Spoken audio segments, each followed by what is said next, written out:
Olá a todos! No ar, mais um Jornal da Manhã, entrevistas especiais aqui na sua Jovem Pan News Fortaleza. Ao meu lado aqui, meu companheiro de bancada de microfone, Igor Lucena.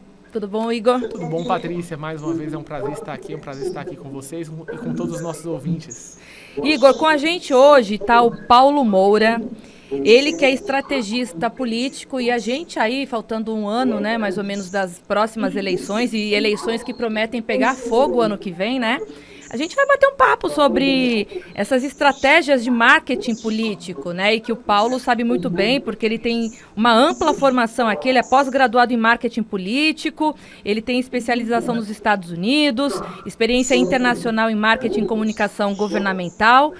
Obrigada, Paulo, pela sua presença aqui no nosso programa. Olá, Patrícia. Olá, Igor. Um prazer conversar com vocês e todos os seus ouvintes aí dessa rádio tão querida. Paulo, como eu estava comentando aqui com o Igor, né? O ano que vem as eleições prometem pegar fogo, né? Principalmente por conta das eleições presidenciais. Você, como estrategista político, começa a trabalhar quanto tempo antes das eleições? Então, Patrícia, a gente começa a trabalhar no período que nós técnicos chamamos de pré-campanha.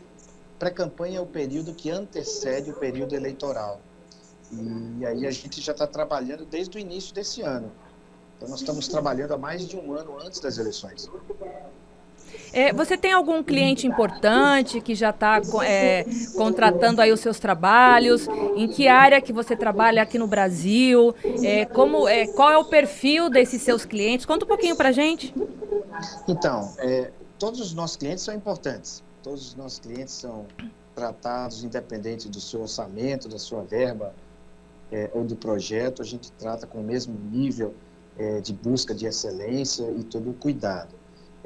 A gente faz o trabalho, Patrícia, de marketing eleitoral, que é esse que nós estamos tratando aqui, mas a gente também faz o trabalho de marketing político.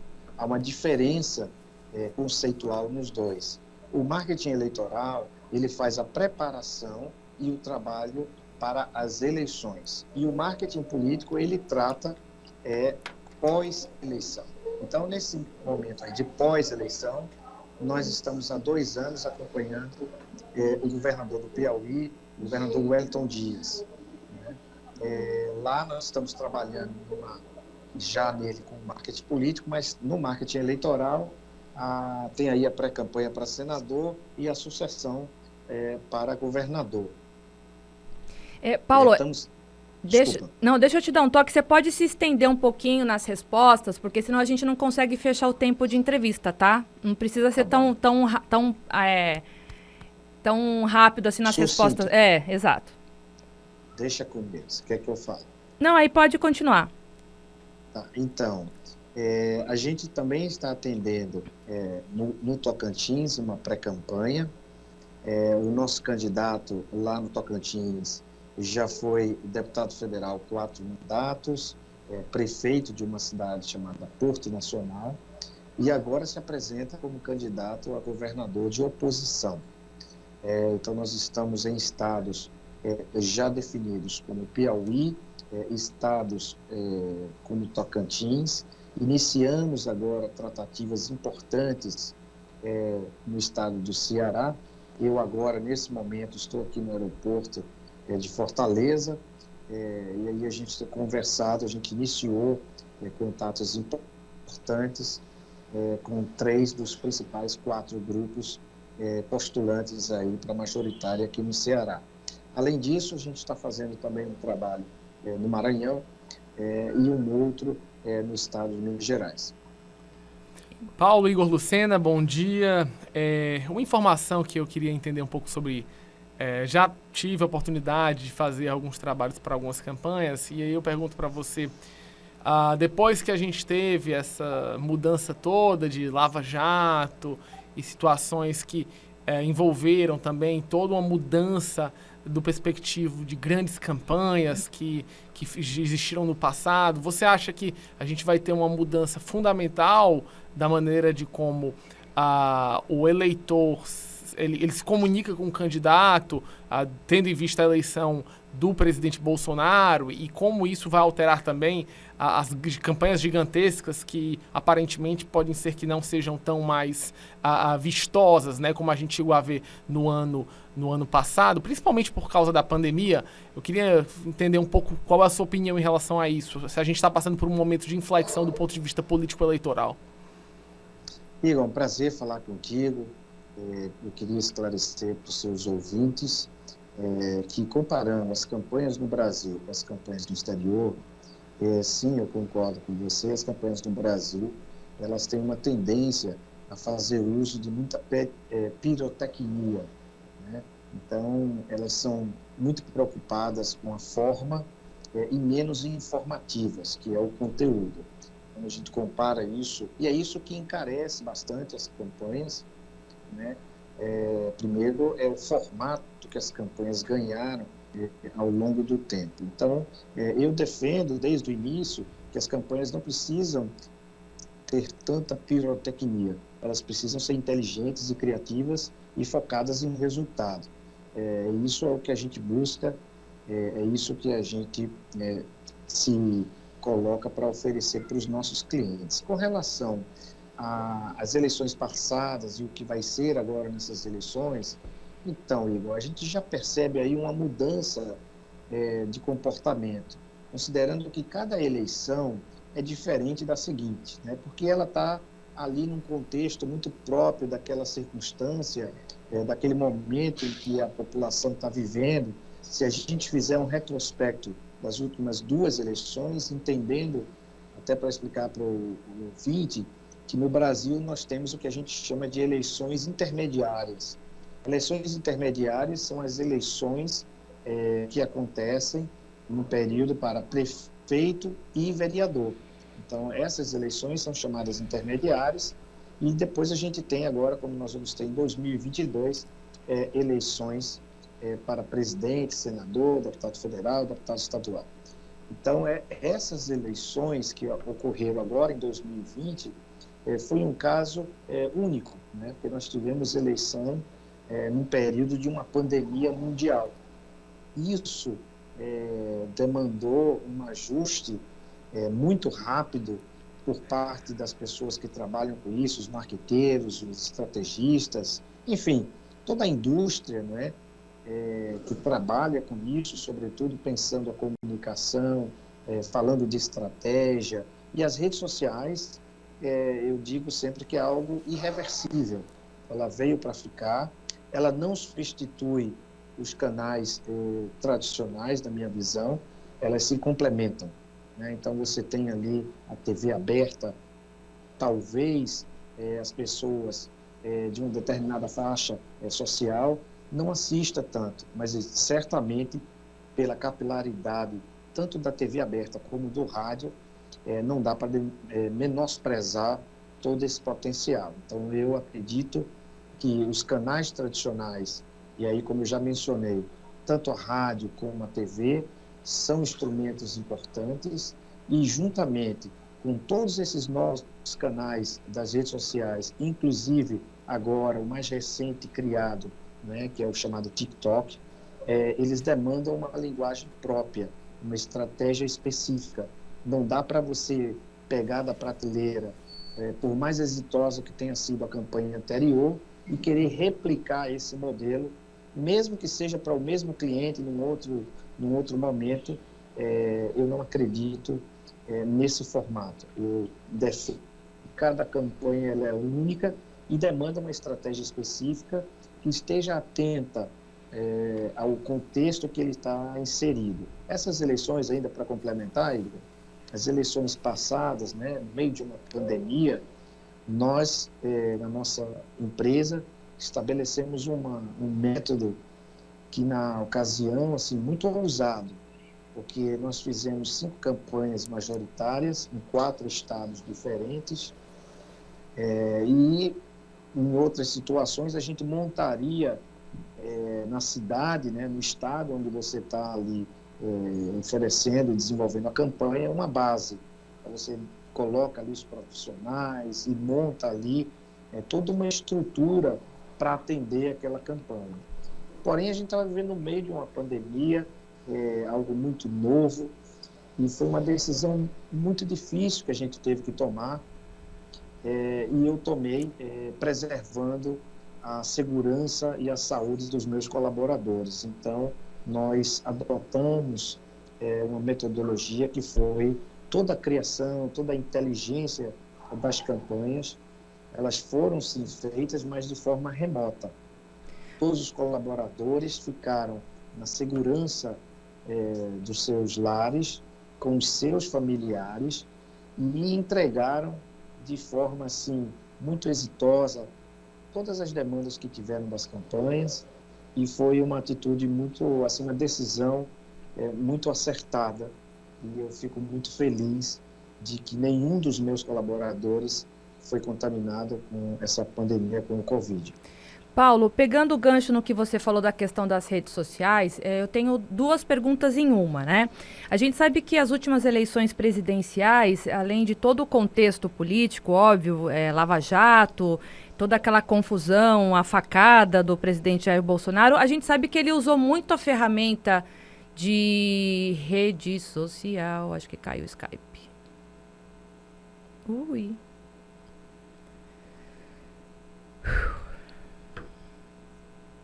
Paulo? Paulo?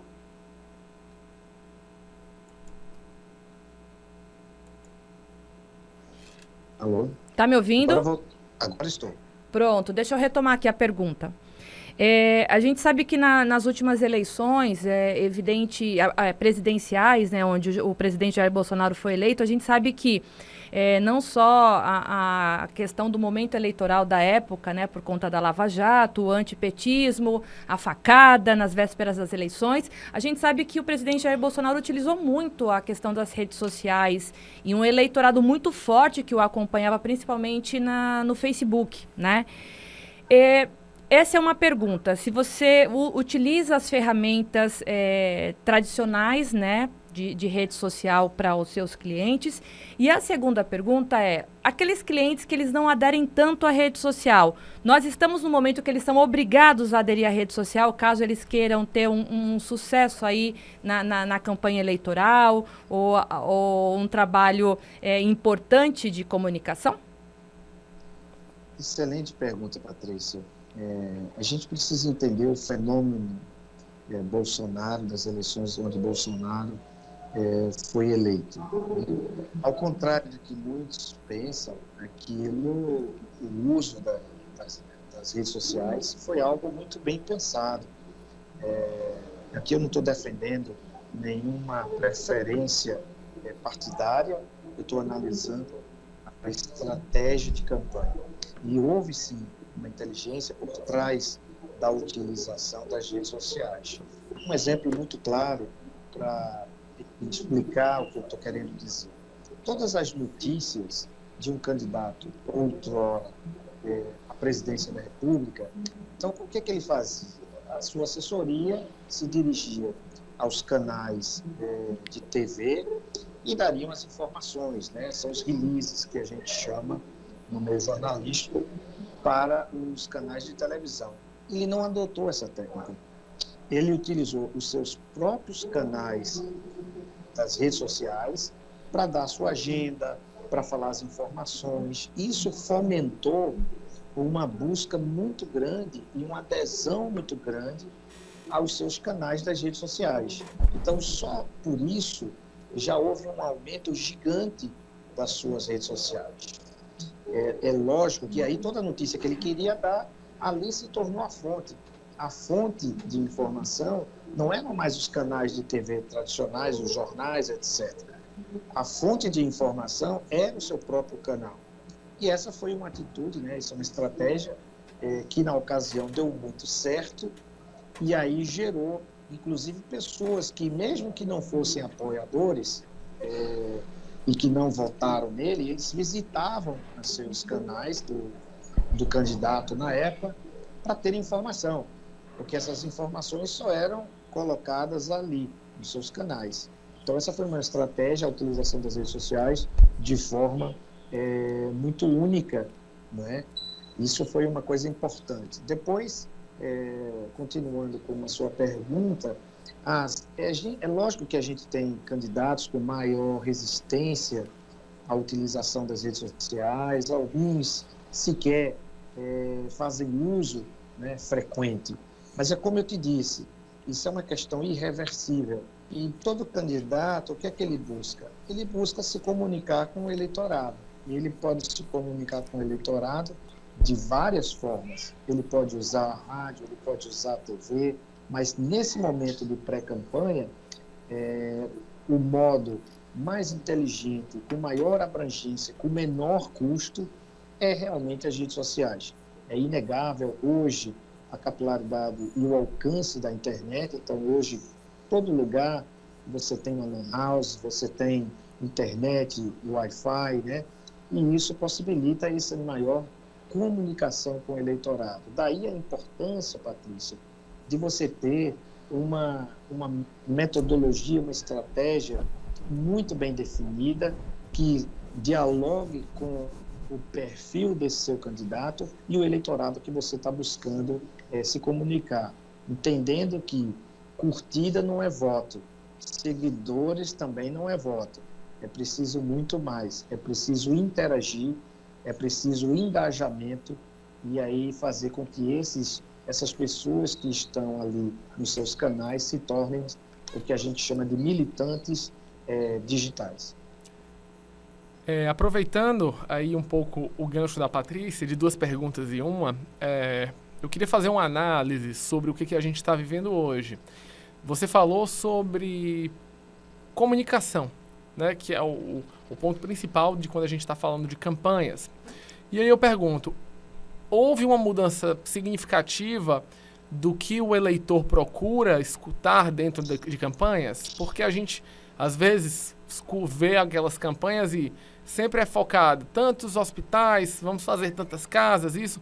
E muitas vezes parece que são propostas jogadas ao vento e que realmente muitas vezes são fantasiosas e parece que será que é aquilo mesmo que o eleitor está querendo ouvir, uma proposta, uma visão fantasiosa, ou será que hoje ele procura mais um pouco de realidade do que o candidato tem condição de fazer? E dito isso, aproveitando o gancho, a eleição majoritária no Brasil é em 2022, mas pelos atos do que a gente já começa a ver, não só do presidente Bolsonaro, mas também de vários agentes da oposição, a campanha de fato já começou? Sim, as eleições, elas são um prenúncio da seguinte, né? Então, existem alguns candidatos, inclusive, que até hoje não desceram do palanque, né? Eles foram eleitos e estão mais em campanha do que realmente atuando no propósito que eles foram eleitos. Isso é uma falha, né? Agora, com relação à comunicação, ela é muito dinâmica. Ela sofre a cada dia uma mudança. E é muito importante a gente entender qual que é o objetivo. Qual que é o objetivo que a gente está buscando, que esse candidato busca, né, quando ele se dirige a alguém? Ele quer somente marcar uma posição ou ele quer realmente interagir com o seu público? Ele quer interagir com as pessoas. E para interagir, eu acho que muitas vezes eles precisam falar menos e ouvir mais, né? Entendendo que agora, com o advento das redes sociais, todo cidadão tem voz própria. Todo cidadão se comunica com a sua base. Eles têm os seus seguidores, eles falam, inclusive surgiram novos atores, que são os influenciadores digital, né? Qual que é o papel deles? Como é que eles se comunicam? Então, muitas vezes, a própria imprensa, né, ela teve que se readequar a esse novo formato.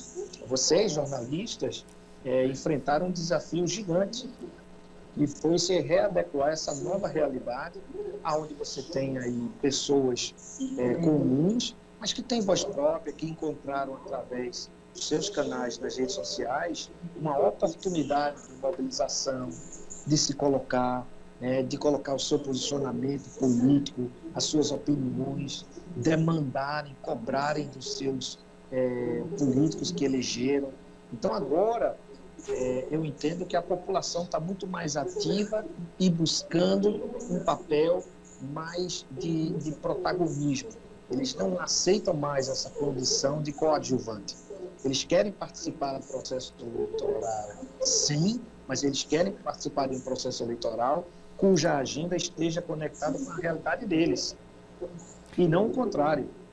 Daí uma discrepância que há muitas vezes onde o político busca falar, mas não conversar com os eleitores. Aí uma diferença grande.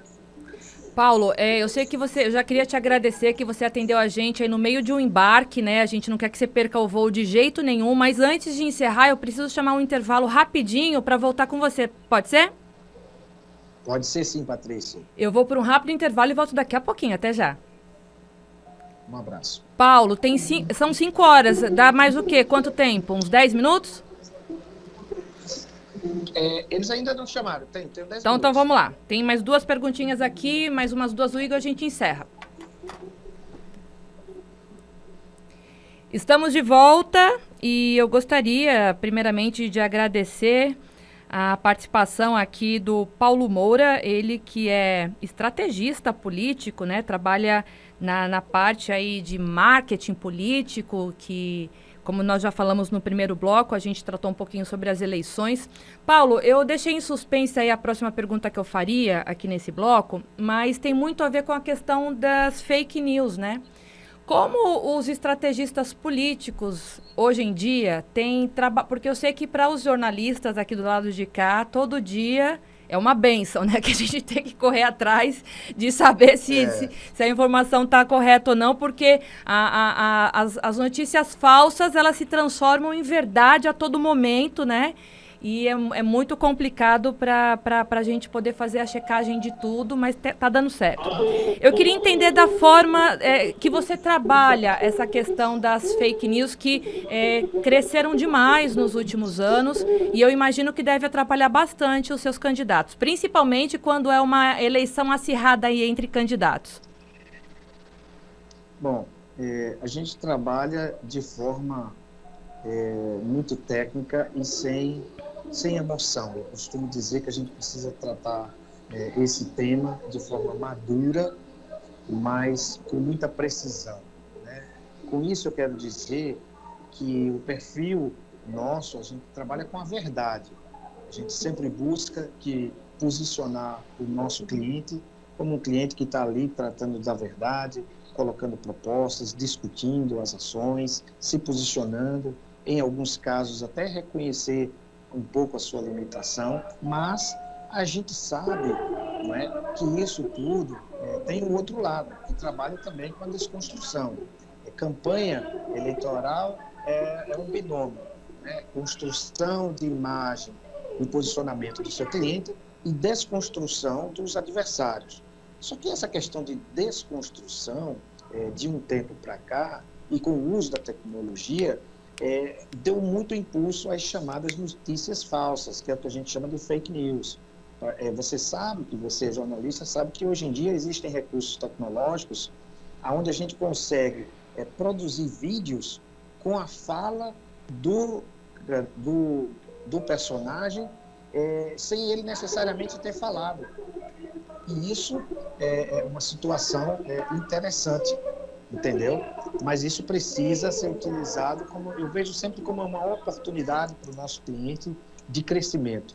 Você imagina você ter uma notícia falsa, contra você, e se você consegue fazer um esclarecimento, né, de forma inteligente, criativa, isso reverte contra o que fez essa agressão, né? Existe uma teoria aí na ciência política e alguns profissionais que defendem que quem bate perde. E a gente percebe em muitos casos, eu diria, quem bate errado perde. Então há um tempo para tudo. Uma campanha não pode ser só batendo, e muito menos criando notícias falsas. Mas sim, é uma dificuldade onde a gente tem que estar sempre checando as informações e sempre com muita frieza, entendendo qual é a estratégia utilizada para esclarecer aquela notícia falsa que é feita contra o nosso cliente.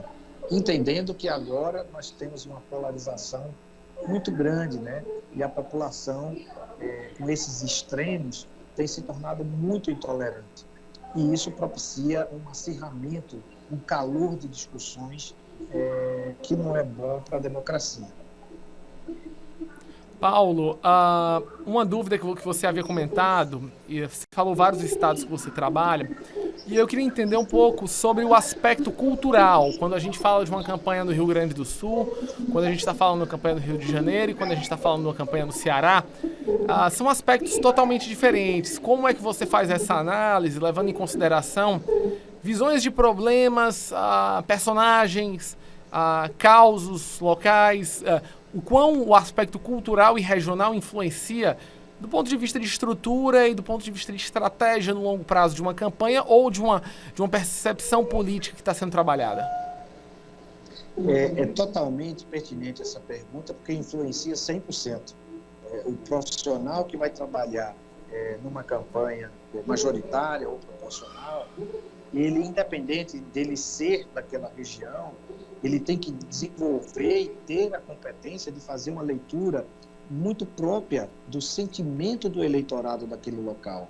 Não adianta você importar uma metodologia ou algo que você acha que funcionou em determinado lugar para aquela localidade. É muito importante você entender a realidade, ler o sentimento das pessoas, o que é que passa ali, qual é a agenda daquela situação, para quem você está tratando. E, inclusive, como você falou, tem uma questão cultural. Muitas das coisas que acontecem em uma determinada região do país não acontecem na outra. Você precisa ter uma comunicação adequada e alinhada com o sentimento local. Paulo, muito obrigada pela sua participação aqui no nosso programa. Eu quero que você faça uma boa viagem. Nos avise antes, quando estiver aqui em solo cearense, né? Para você participar ao vivo aqui do nosso estúdio. Mas tenho certeza que quem acompanhou aí a nossa entrevista é uma curiosidade, sim, saber como que funcionam esses bastidores. É bem interessante, principalmente sabendo que a gente está próximo aí de eleições quentes, né? No ano que vem. Muito obrigada. Patrícia, eu agradeço a generosidade do convite da Jovem Pan, que é uma rádio que tem um alcance tão grande, né? É sempre um prazer responder perguntas inteligentes. Eu até peço desculpas, né, de não ter dado tanta atenção, mas é porque realmente eu estou aqui na fila para embarcar. E queria agradecer muito ao Igor também, a participação do economista Igor, né, com perguntas inteligentes. E me coloco à disposição. É sempre um prazer voltar a esse estado que me acolhe de forma tão calorosa. Tenho aqui o compromisso já, da próxima vez que eu vier aqui, a minha assessoria vai entrar em contato com vocês e eu me coloco à disposição. Muito obrigado, fiquem com Deus. Obrigada, Paulo, boa viagem. E para você que acompanhou a gente até agora, muito obrigado. A gente se vê sábado que vem. Tchau, Igor. Até mais, obrigado, Patrícia, obrigado a todos que nos assistiram. Mais uma vez agradeço ao Paulo pela sua participação e a gente se vê na próxima semana. Tchau.